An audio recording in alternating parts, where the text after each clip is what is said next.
Olá, meus queridos alunos, aqui é o professor Emerson.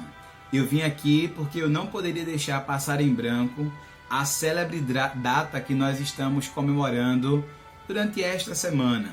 Nós estamos na semana que, dentro da nossa cultura, chamamos de a Semana da Paixão de Cristo. Por que a gente tem essa nomenclatura para essa semana?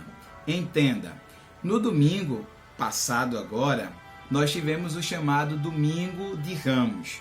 Por que esse dia é chamado de Domingo de Ramos?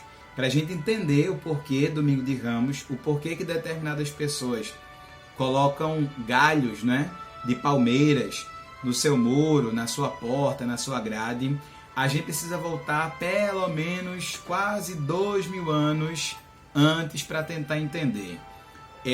Esse momento retrata a entrada triunfal de Jesus em Jerusalém.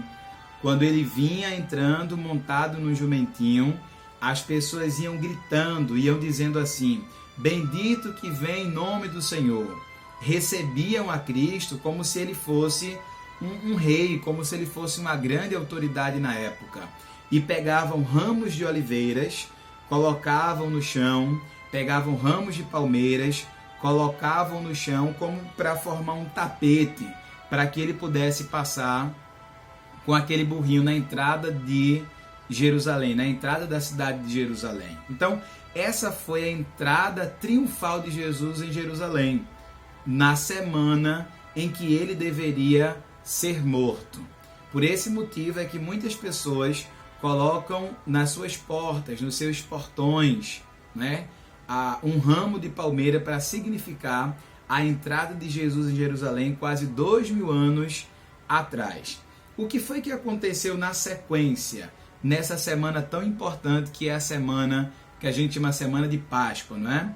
Na segunda-feira, Jesus foi ao templo que estava no centro da cidade de Jerusalém. Foi ao templo e percebeu que lá no templo muitas pessoas estavam vendendo coisas, comprando coisas, pessoas que não estavam se preocupando de fato com o verdadeiro sentido do templo, que é a adoração. E aí o que foi que aconteceu?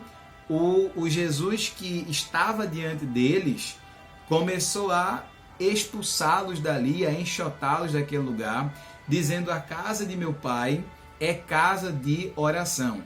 E Jesus faz a limpeza, digamos assim, no templo, na segunda-feira. O que é que acontece na terça-feira? Na terça-feira a gente tem uma coisa muito legal, e é um exemplo de Jesus para todas as pessoas, para toda a humanidade.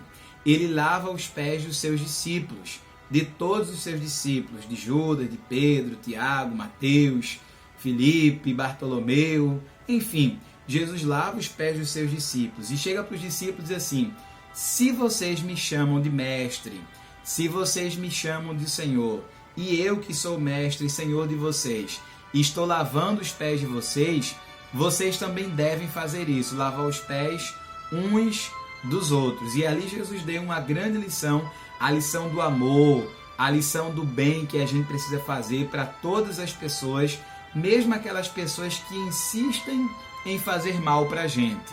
A gente deve fazer o bem, fazer o bem a todas as pessoas. Na quarta-feira, existia uma conspiração, naquela semana lá atrás, existia uma conspiração para matarem aquele homem chamado Jesus. Fizeram uma conspiração. Quem foi que conspirou contra Jesus? O pessoal que era ligado à lei, não é? Os escribas, os fariseus, os saduceus, os sacerdotes. Essas pessoas queriam matar Jesus porque estavam com inveja muito grande dele. Uma inveja muito grande, queriam matar Jesus de todo jeito. E começaram a comprar as pessoas, inclusive compraram o próprio Judas. Judas vendeu Jesus por 30 moedas de pratas. Na quarta-feira, os judeus conspiram contra Jesus. Na quinta-feira, acontece também uma coisa muito legal e que está registrada na história e que a gente tem uma infinidade de artes sobre esse momento. A Santa Ceia. Uma infinidade de artes, imagens, pinturas, filmes sobre a Santa Ceia. O que foi que aconteceu nesse momento? Jesus reuniu seus discípulos mais uma vez e começou a distribuir para eles os elementos da ceia. E aí, a ceia que ele estava fazendo naquele momento era uma ceia diferente de muitos outros momentos. Porque nos outros momentos, na ceia, o prato principal era um cordeiro que deveria ter sido morto no dia anterior e ser comido pelas pessoas. Nesse momento, Jesus pega um pão e diz assim: olhe, comam, isso aqui é a representação do meu corpo que será partido por vocês. Bebam este cálice de vinho, que é a representação do meu sangue. E aí acontece exatamente isso. Os discípulos comem do pão e bebem do vinho, que representava, respectivamente, o corpo e o sangue de Jesus, que seria derramado por aqueles discípulos também. Depois dele ter celebrado a ceia junto com seus discípulos, ele sobe para um monte chamado Monte das Oliveiras, ou Getsemane. E aí lá naquele monte, o Judas, que já estava com o pessoal da oposição, vem junto com os soldados romanos, dá um beijo em Jesus, significando que aquele homem que havia recebido o ósculo, o beijo, era aquele que deveria ser preso. E aí o que acontece? Os soldados romanos pegam Jesus e levam ele para, novamente, o centro religioso, lá para Jerusalém. Jesus, a princípio, ainda à noite, é julgado pelo Sinédrio, mas como o Sinédrio não tinha poder para matar ninguém, pela manhã ele foi conduzido até o julgamento de Pilatos. Pilatos mandou ele ser julgado por Herodes, porque ele também era galileu. Herodes mandou voltar para Pilatos e finalmente Pilatos o condenou à morte, lavando as suas mãos. Ainda na sexta-feira, Jesus foi crucificado, morreu e foi sepultado. No sábado, um grande silêncio. No domingo, a gente tem o domingo de Aleluia, que a gente chama de domingo de Páscoa. É o domingo da ressurreição de Jesus. E aí o que aconteceu? Esse domingo foi marcado exatamente por esse fato histórico, tá? Que foi a ressurreição de Cristo, chamado domingo de Aleluia. Aleluia é uma palavra hebraica que significa louvai ao Senhor. Nos outros idiomas, a expressão é a mesma, tá? Em espanhol, aleluia. Em inglês, aleluia.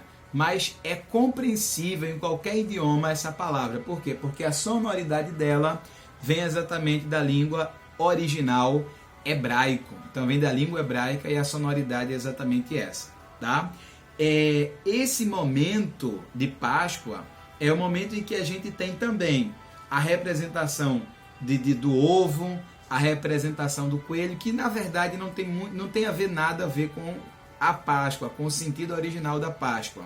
Mas a explicação que nos dão é que o coelho simboliza fertilidade e que o ovo, o nascimento da vida. Essas são as representações. Mas a verdade é que coelho e ovo tem muito mais uma questão comercial do que realmente com uma questão histórica e de sentido da Páscoa, tá? Eu vou postar na sequência desse vídeo aqui um vídeo muito interessante sobre a Páscoa. Assista, porque com certeza você vai achar, top demais, muito legal. E pesquise sobre várias artes que tenham a ver com esse momento histórico, que é o momento da morte e da ressurreição de Cristo, a chamada Semana da Paixão. Forte abraço.